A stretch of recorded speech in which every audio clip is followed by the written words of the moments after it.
Alam mo na ba kung ano ang relationship ng interior and exterior angle of a polygon? Kung hindi pa, tara, pag-aralan natin. Pero bago tayo magpunta sa relationship ng interior and exterior angle of a polygon, ay mag-review muna tayo kung ano nga ba ang interior and exterior angle ng polygon. An exterior angle of a polygon is formed by extending one side of the polygon at a vertex, and it is the angle between the extended side and the adjacent side of the polygon. So para makita nyo yung visualization kung ano ang exterior angle, magbibigay ako sa inyo ng example ng polygon. Ito ay isang triangle. At base sa mga nakaraan nating video, itong mga angles na nasa loob ay tinatawag na interior angle. Pero kapag nag-extend tayo ng length of one of the sides or any of the sides, makakapag-create tayo ng angle na nasa labas at ang tawag sa angle na yan ay exterior angle. Ganon din ang mangyayari kapag itong side na to ay in-extend natin, makakapag-create tayo ng angle sa labas at ang tawag dyan ay exterior angle. The same is true with this side. Pag in-extend natin, makakapag-create tayo ng another exterior angle. Ngayon, ang sabi nila, yung relationship daw ng exterior angle sa interior angle ay supplementary. Sabi nga dito, an exterior angle is supplementary to its corresponding interior angle. So, what does it mean? Ano ibig sabihin kapag sinabing supplementary yung dalawang angles? Ibig sabihin nun, yung sum ng kanilang measurement ay equal sa 180 degrees. Kapag pinagsama natin yung measure ni interior angle at yung measure ng corresponding exterior angle, the result is always equal to 180 degrees. At para ma-visualize natin ng maayos kung ano ang ibig sabihin ng property na yan ng interior at exterior angle, dumako tayo sa GeoGebra para mas ma-visualize natin ng maayos yung sinasabi ng property. Eto. So kung mapapansin nyo dito, triangle na naman kasi nga mas madaling makita yung angle kapag triangle ang ating example or yung ating polygon. So as you can see, meron tayo ditong triangle at meron tayong 6 na angles. We have angle 1, angle 2, and angle 3. Lahat ng mga kulay asul na angle, like angle 1, angle 2, and angle 3, they are interior angle. At lahat naman ng mga kulay pulang angles like angle 4, angle 5, and angle 6, sila naman yung tinatawag nating exterior angle. Ngayon, ano ang meron sa interior at exterior angle? Dapat daw yung interior at corresponding exterior angle ay mag-i-equal sa 180 degrees ang total measurement. So tignan natin. Yung corresponding exterior angle ni angle 1 ay yung katabi niya na exterior angle. So, that is angle 4 in this example. And then yung exterior or corresponding exterior angle ni angle 2 ay yung angle 5. At ang corresponding exterior angle ni angle 3 ay si angle 6. Galawin natin ng konti yung figure. Tignan natin at i-observe kung anong mangyayari. By the way, nandito nga pala yung real-time computation nila. Ito, itong real-time computation ni angle 1 at ni angle 4, kung mapapansin nyo, ito ay 61.96 and then si angle 4 naman ay 118.04 degrees. Pagka pinagsama sila, the result is 180 degrees. The same is true dito sa angle 2 and angle 5. Pag pinagsama natin sila, the result is 180 degrees. At si angle 3 and angle 6, pag pinagsama natin yung measurement nilang dalawa, ay mag-i-equal palagi sa 180 degrees. Eh baka naman natsambahan lang, baka nagkataon lang. Okay, subukan nating paliitin at palakihin yung triangle. Tignan natin kung anong mangyayari after we manipulate. As we can see, kahit nag-change ng value yung individual interior and exterior angles nitong triangle na to, walang nangyayari doon sa total ng measurement nila, sa sum ng kanilang measurement. Palaging 180 kahit umulan, bumagyo, ano man yung mangyari dyan, palaging 180 yan. That is true all the time sa lahat ng polygon.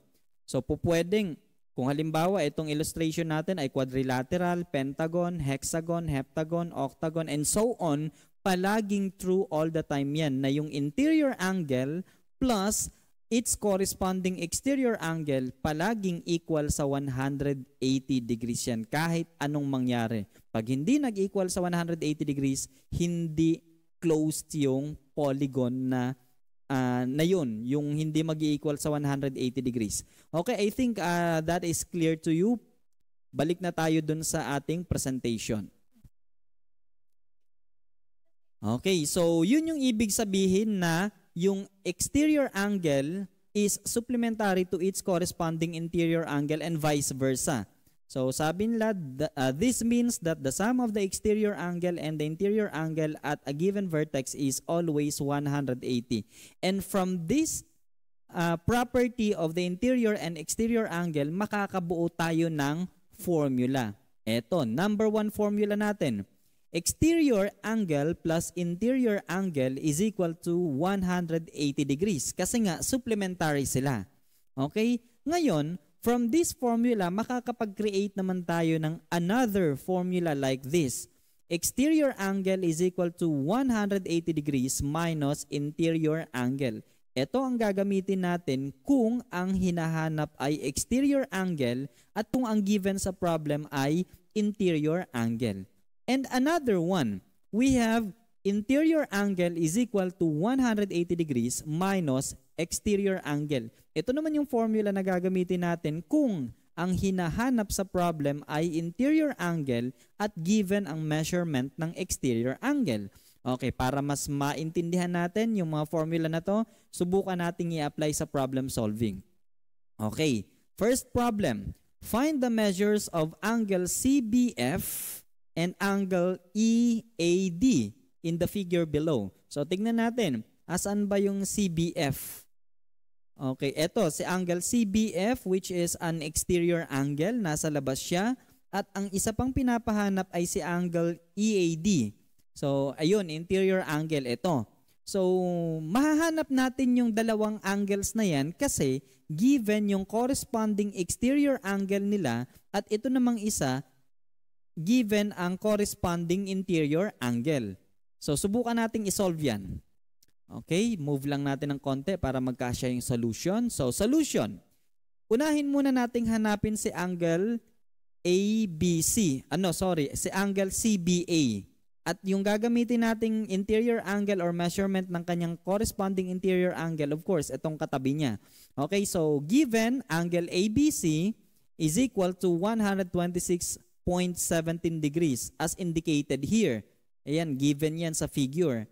And then, angle CBF is equal to unknown. Yan yung hinahanap natin in which, in this situation, si angle CBF ay isang exterior angle. So, exterior angle ang hinahanap tapos given yung measurement ng corresponding interior angle niya, kaya pwede natin gamitin yung formula na exterior angle is equal to 180 degrees minus interior angle. And in this situation, yung ating exterior angle ay si angle CBF. Substitute lang natin. Angle CBF is equal to the constant 180 degrees minus yung interior angle na corresponding interior angle ni CBF ay si angle ABC. Makikita naman natin na nandito sa angle ABC, siya yung corresponding interior angle ng angle CBF. Okay, so after substitution, i-operate natin yung equation. So this is equal to, bring down lang natin yung 180 degrees minus the value or the measurement of angle ABC, and that is 126.17 from the given figure. And then subtracting 180 degrees by 126.17 degrees, the result is 53.83 degrees. Therefore, the measure of angle CBF is equal to 53.83. Ganun lang kadali yun. Kasi nga, yung interior at exterior angle ay supplementary angle. Kaya madali lang mahanap yan. Another one. Teka lang, hanapin pala natin si angle AED. Given naman yung corresponding exterior angle niya na si AEG. Okay, sige. Solution. Angle AEG as given, that is 116.75 degrees. And then yung unknown ay si angle AED, which is the corresponding interior angle nitong ating given exterior angle. That is the unknown. So, gamitin natin yung formula since interior angle ang hinahanap. Use the third formula, interior angle is equal to 180 degrees minus exterior angle. And then, substitute lang natin in this situation, ang ating interior angle ay si angle AED. So, substitute natin dito is equal to, bring down lang natin yung ating constant 180 degrees minus yung exterior angle naman ni AED ay si AEG. So, we have angle AEG equals, bring down natin yung 180 degrees minus the measure of angle AEG as given dito sa problem ay 116.75 degrees. And that is equal to 63.25 degrees. Therefore, the measure of angle AED is 63.25. Tama ba? O pag may nakita kayong mali sa solution, just tell me sa comment section below.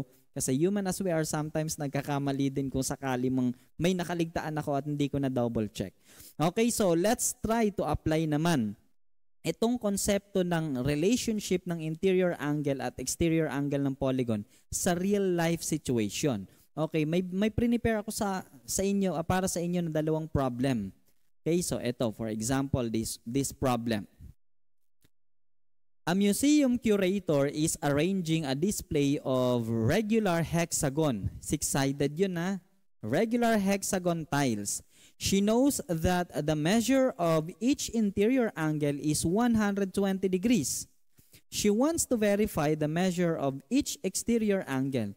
What is the measure of each exterior angle? So in this situation, yung bantay sa museum ay alam niya na yung interior angle ng hexagon tiles ay 120 degrees at gusto niya lang i-verify yung measure ng exterior angle. So ano nga ba ang measurement ng exterior angle ng regular hexagon? Again, regular hexagon ang pinag-uusapan dito ha. Don't get me wrong kasi iba ang situation kapag non-regular hexagon.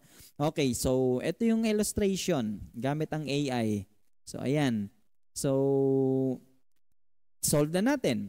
So, for the solution, we have interior angle as given in our problem. That is 120 degrees. And then the exterior angle is equal to unknown. Yun yung hindi niya alam. At yun yung gustong malaman ng curator kung ano ba ang exterior angle ng hexagon tiles. Okay, so since exterior angle ang hinahanap, gamitin natin yung second formula na itinuro ko sa inyo previously. So, exterior angle is equal to 180 degrees minus the interior angle. And since in this situation, wala namang pangalan kung ano yung angle na tinutukoy, mananatiling exterior angle yan. And that is equal to, just bring down the constant 180 degrees minus the measure of the interior angle as indicated in our problem, that is 120 degrees. So substitute natin. So 180 degrees minus 120 degrees is equal to 60 degrees. And therefore, the measure of each interior angle, the measure of each exterior angle of the hexagon is 60 degrees. Ganun lang kadali gamitin yung mga formula. Bagaman madali siya pero marami rin siyang application sa totoong buhay. Okay, sige, bigyan ko pa kayo ng isa pang real life situation na nagagamit yung konsepto ng lesson natin. Okay, another one. We have Emily is making a regular octagon-shaped garden bed. She knows that the measure of each exterior angle of the octagon is 45 degrees. What is the measure of each interior angle?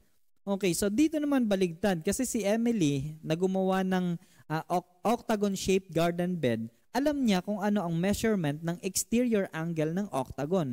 Pero ang hindi niya alam at ang gusto niyang malaman ay yung measure ng interior angle ng octagon-shaped garden bed. Okay, tulungan natin siya at isolve natin yung problem.